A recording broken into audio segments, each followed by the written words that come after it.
Hello friends, તો આજે આપણે બનાવીશું વેજ પુલાવ। એના માટે મેં 1.5 વાટકી જેટલા બાસમતી રાઈસ લઈ લીધા છે। એને આપણે સારી રીતે વોશ કરી 2 પાણીએ અને ત્યાર પછી બોઇલ કરી લઈશું। તો આપણે જે પાણી બોઇલ કરવા માટે મૂક્યું હતું એમાં એક બોઇલ આવી ગયો છે। હવે આપણે જે ધોઈને રાખ્યા હતા બાસમતી રાઈસને એને આપણે એડ કરી દઈશું।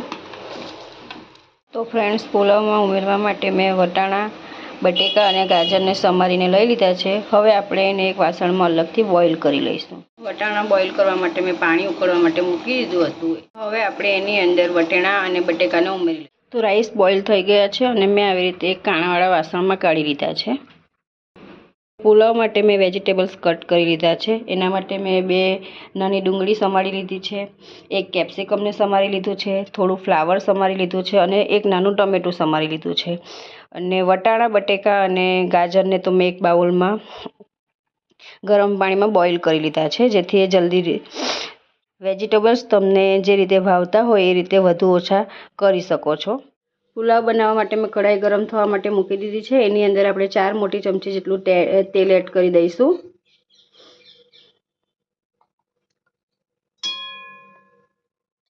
તેલ ગરમ થઈ ગયું છે। હવે આપણે એની અંદર થોડા તેજાના ઉમેરી લઈશું। આ થઈ જાય એટલે એની અંદર આપણે થોડું જીરું ઉમેરી દઈશું। ત્યાર પછી આપણે ડુંગળીને સમારીને રાખીએ છીએ એને ઉમેરી લઈશું। ડુંગળી થોડી લાઇટ બ્રાઉન થાય ત્યાં સુધી આપણે એને થવા દઈશું।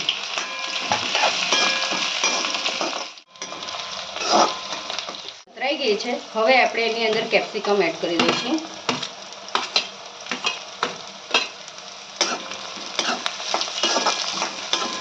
અને થોડું ફ્લાવર સમારીને રાખ્યું હતું એને પણ આપણે એડ કરી દઈશું।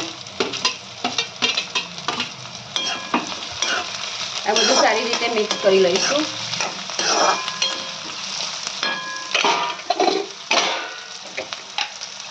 હવે આપણે થોડું એની અંદર સોલ્ટ એડ કરી દઈશું।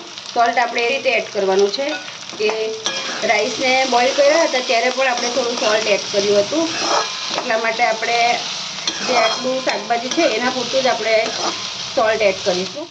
કાંદો, ફ્લાવર અને કેપ્સિકમ થોડા સતરાઈ ગયા છે, તો હવે આપણે એની અંદર એક નાનું ટમેટું સમારીને રાખ્યું હતું એને એડ કરી દઈશું। બધા વેજીટેબલ્સને આપણે 70% જેટલા કૂક કરવાના છે, એથી વધારે કૂક નથી કરવાના।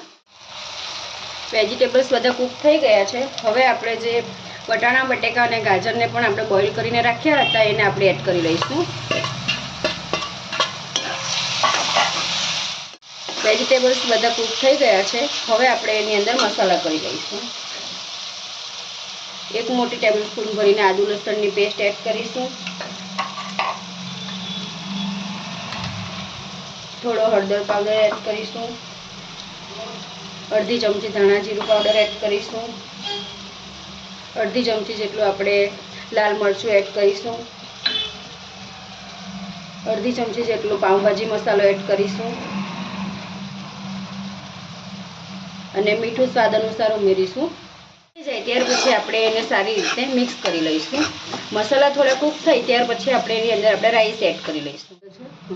વેજીટેબલ્સ આપણે જે મસાલો એડ કર્યો હતો એ સારી રીતે કૂક થઈ ગયો છે। 2 મિનિટ થઈ ગઈ છે અને હવે આપણે જે બોઇલ કરીને રાઈસ રાખ્યા હતા એને પણ આપણે એડ કરી દઈશું। બધા